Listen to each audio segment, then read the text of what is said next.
Nasubukan mo na bang mag-advance ng gastos para bilhin yung gustong-gusto mong bike o pyesa?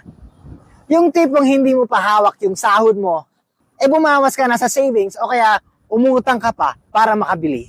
Well, hindi ka nag-iisa.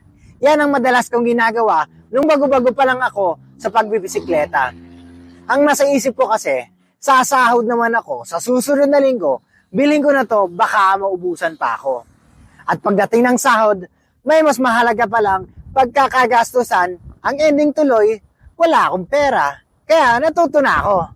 Bago ko bilhin ng isang bagay, tinatanong ko muna ang sarili ko kung kailangan ko ba siya ngayon o gusto ko lang dahil nagagandahan ako. For example, kung sakaling gusto mong kumain ng masarap, kagaya nitong ice cream na ito, kumurot ka lang ng kaunti sa budget mo para makabili ka, para naman sumaya ka na isipin kung bagay ba yung kulay gold na pyesa sa bike mo.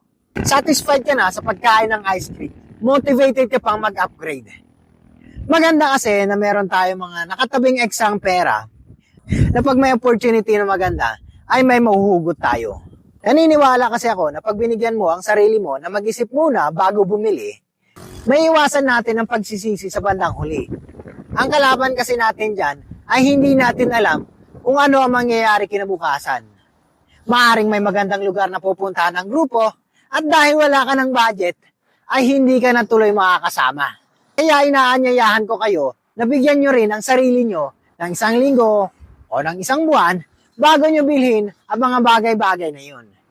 Sa haba ng araw na yun, nakapag-isip pa tayo ng maayos at nakakatipid pa tayo.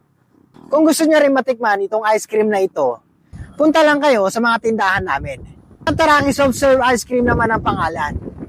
Meron tayo dito sa Cavite City, dito sa Dasmariñas, at dito sa General Trias.